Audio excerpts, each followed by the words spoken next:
Hello दोस्तों, आप सभी का वेलकम है राज स्टोरीज चैनल पर। अगर आपको हमारी कहानियाँ पसंद आती हों तो चैनल को अभी का अभी सब्सक्राइब कर लीजिए। दोस्तों, ये आश्रम की कहानी का तीसरा भाग है। जैसा कि आपने कहानी के दूसरे भाग में पढ़ा, मोहित के इतने निजी सवालों का जवाब दे पाना मेरे लिए बड़ा ही मुश्किल था, लेकिन मैं अपना सिर झुकाकर जवाब दे रही थी। फिर उसने मुझे कपड़े बदलने को कहा। देखते ही देखते दरवाजे के ऊपर से मेरे सारे कपड़े उसने अपनी तरफ खींच लिए। पता नहीं उसने उनका क्या किया, लेकिन उसने जो बोला उनसे मैं बहुत ही शर्मा गई थी।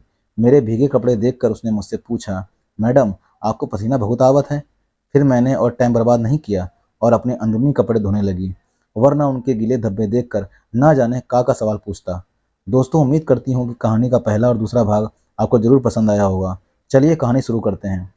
मैं अपने कपड़े धोने लगी कि तभी दरवाजे के ऊपर कुछ आवाज़ हुई।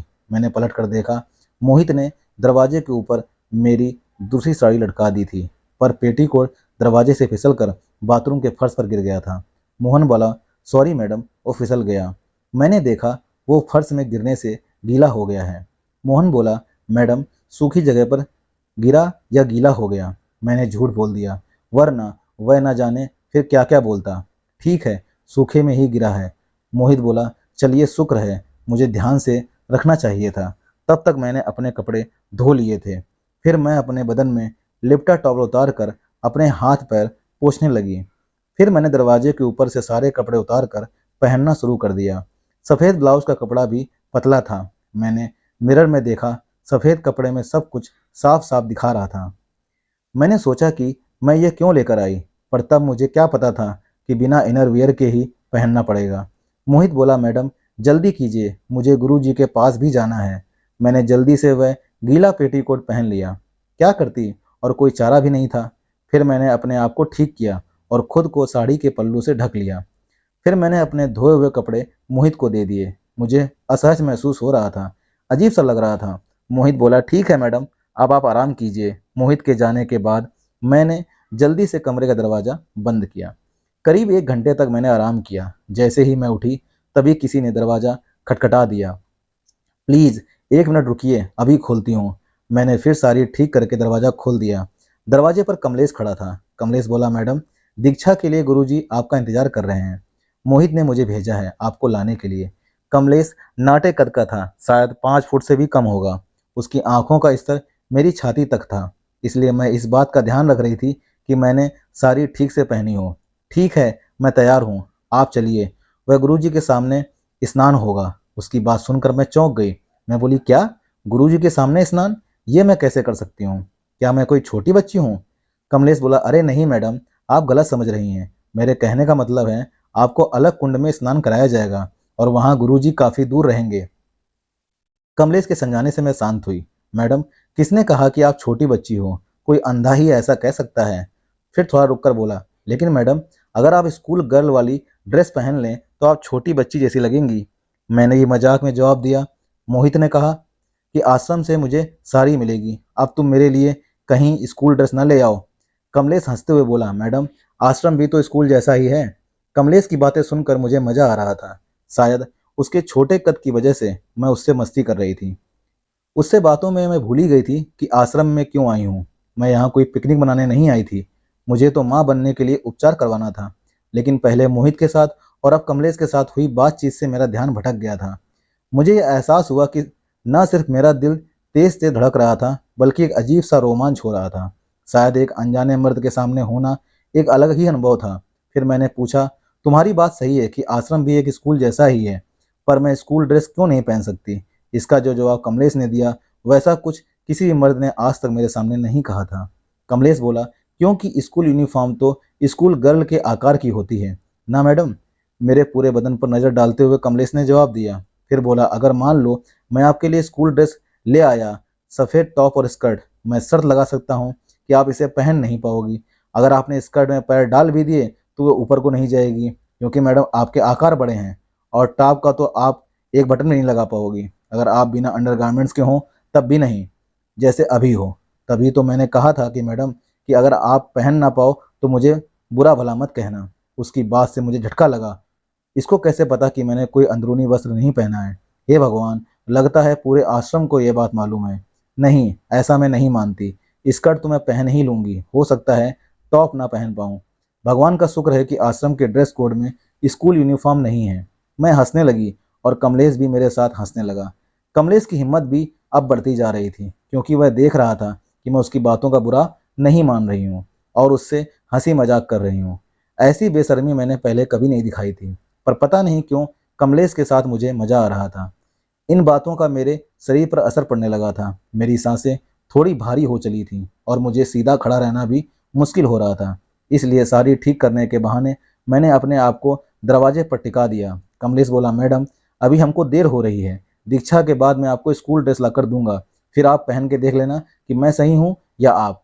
कमलेश मुझे दाना डाल रहा है कि मैं उसके सामने स्कूल ड्रेस पहनकर दिखाऊं। ये बात मैं समझ रही थी, पर इस मजाक में मुझे भी मजा आ रहा था। सच में क्या आश्रम में तुम्हारे पास स्कूल ड्रेस भी है? ऐसा कैसे? कमलेश बोला, मैडम कुछ दिन पहले गुरुजी का एक भक्त अपनी बेटी के साथ आया था, लेकिन जाते समय वो एक पैकेट यहीं भूल गया जिसमें उसकी बेटी की स्कूल ड्रेस और कुछ कपड़े थे। वो पैकेट ऑफिस में ही रखा है, लेकिन अभी देर हो रही है। मैडम गुरुजी दीक्षा के लिए इंतजार कर रहे होंगे। हमारी छेड़खानी कुछ ज़्यादा ही खिंच गई थी। आश्रम में किसी लड़की की स्कूल यूनिफॉर्म होगी, ये तो मैंने सोचा भी नहीं था। लेकिन कमलेश की मस्ती का मैं पूरी तरह से मजा ले रही थी। फिर मैंने कमलेश के साथ दीक्षा लेने के लिए चली गई। दीक्षा वाले कमरे में बहुत सारे देवी देवताओं के चित्र लगे हुए थे। वहाँ कमरा मेरे कमरे से थोड़ा बड़ा था। वहाँ एक सिंहासन जैसा कुछ था जिसमें एक मूर्ति के ऊपर फूल माला डाली हुई थी और सुगंधित अगरबत्तियां जल रही थीं। उस कमरे में गुरुजी और मोहित थे। कमलेश मुझे अंदर पहुंचाकर कमरे का दरवाजा बंद करके चला गया।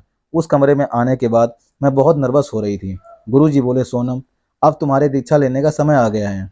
फिर गुरुजी एक पत्थर की ओर इशारा करते हुए बोले, यहाँ हम सब काले महाराज के भक्त हैं और थोड़ी देर में दीक्षा लेने के बाद तुम भी उनकी भक्त बन जाओगी। लेकिन तुम्हारी दीक्षा हमसे भिन्न होगी, क्योंकि तुम्हारा लक्ष्य माँ बनना है। सोनम, ये बहुत शक्तिशाली देवता हैं। अगर तुम अपने आप को पूरी तरह से उनके चरण में समर्पित कर दोगी तो वे तुम्हारे लिए चमत्कार कर सकते हैं, लेकिन अगर तुमने अपने आप को पूरी तरह से समर्पित नहीं किया तो अनुकूल परिणाम नहीं मिलेंगे। गुरुजी बोले, सोनम इन काले महाराज की दीक्षा लेने से तुम्हारे शरीर और आत्मा की शुद्धि होगी, लेकिन इसके लिए पहले तुम्हें अपने शरीर को नहाकर शुद्ध करना होगा। तुम यहाँ बने हुए बाथरूम में जाओ, वहाँ बाल्टी में जो जल भरा है उसमें खास किस्म की जड़ी बूटियों का मिश्रण है।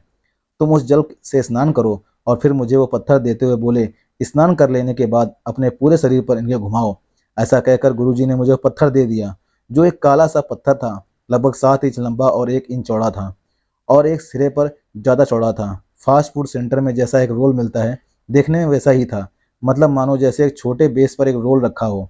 लेकिन मेरे मन में यह बात नहीं आई कि यहाँ जो आकृति है, गुरुजी इसके माध्यम से किसी प्रतीकात्मक चीज को दर्शा रहे हैं। गुरुजी बोले, सोनम जड़ी बूटी वाले पानी से अपने शरीर को गीला करना, उसके बाद वहीं पर मग में साबुन का घोल बना हुआ है, उस साबुन को लगाना, फिर अपने पूरे शरीर पर काले महाराज को घुमाना। मैं बोली, ठीक है गुरुजी, सोनम तुम माँ बनने के लिए दीक्षा ले रही हो, इसलिए काले महाराज को अपने शरीर के विशेष अंगों पर छुआकर 3 बार इस मंत्र का जाप करना। मैंने हाँ में सिर हिला दिया, लेकिन गुरुजी के मुंह से विशेष अंगों का जिक्र सुनकर मुझे बहुत शर्म आई और मेरा चेहरा सुर्ख लाल हो गया। गुरुजी बोले, सोनम विशेष अंगों का मतलब सिर्फ वो नहीं होता जो तुम सोच रही हो। पहले तुम मुझे बताओ कि तुम्हारे अनुसार विशेष अंग क्या हैं। शर्माओ मत, क्योंकि शर्माने से यहाँ काम नहीं चलेगा। गुरुजी का ऐसा प्रश्न सुनकर मेरे दिल जोरों से धड़कने लगा। मैं हकलाने लगी और जवाब देने के लिए मुझे शब्द ही नहीं मिल रहे थे। वो विशेष अंग मतलब जिनसे संतान की उत्पत्ति होती है। 2 लोगों के सामने मुझे बहुत ही शर्मिंदगी महसूस हो रही थी। गुरुजी बोले, सोनम तुम्हें यहाँ अपने विचार खुलकर व्यक्त करने होंगे। अपना दिमाग खुला रखो और खुलकर बोलो, शर्माओ मत, ठीक है? अपने उन महत्वपूर्ण अंगों का नाम बताओ जहाँ पर इन पत्थर रूपी काले महाराज को छुआ कर तुम्हें मंत्र का जाप करना है। अब मुझे जवाब देना मुश्किल हो गया। गुरुजी मुझसे अपने अंगों का नाम लेने को कह रहे थे। जी, वो मेरा मतलब छाती और निचला हिस्सा। हकलाते हुए और कांपती आवाज़ में मैंने जवाब दिया। गुरुजी बोले, ठीक है सोनम, मैं समझता हूँ कि एक महिला होने के नाते तुम शर्म महसूस कर रही हो। तुमने सिर्फ 2 प्रमुख अंगों के नाम लिए। तुमने कहा कि तुम छाती पर काले महाराज को घुमाकर मंत्र का जाप करोगी। मैंने शर्माते हुए हाँ में सर हिला दिया। अब घबराहट से मेरा गला सूखने लगा था। कुछ ही मिनट पहले मैं कमलेश को छेड़ रही थी, लेकिन अब मेरा सामना बहुत अनुभवी लोगों से हो रहा था, जिनके सामने मेरे गले से आवाज़ ही नहीं निकल रही थी। गुरुजी बोले, सोनम तुमने अपने पीठ के हिस्से का नाम लेना भी भूल गई। क्या तुम्हें नहीं लगता कि पीठ का हिस्सा भी एक महत्वपूर्ण अंग है? हे ईश्वर, यहाँ कैसी परीक्षा ले रहे हो? मैं क्या जवाब दूं? मैं सिर झुकाए गुरुजी के सामने बैठी थी। जोर से मेरा दिल धड़क रहा था। मेरे पास बोलने को कुछ नहीं था। फिर मैंने हाँ में सर हिला दिया। गुरुजी की आवाज़ बहुत शांत थी और एक बार फिर उन्होंने मेरे शरीर की तरफ देखा भी नहीं था। उनकी आंखें मेरे चेहरे पर टिकी हुई थी और उनकी आंखों में देखने का साहस मुझ में नहीं था। गुरुजी बोले, सोनम, देखा तुमने, हम कई चीज़ों को भूल जाते हैं। तुम्हारे शरीर का हर वो भाग खास है जिनका प्रयोग तुम उस समय करती हो जब तुम अपने पति के साथ होती हो।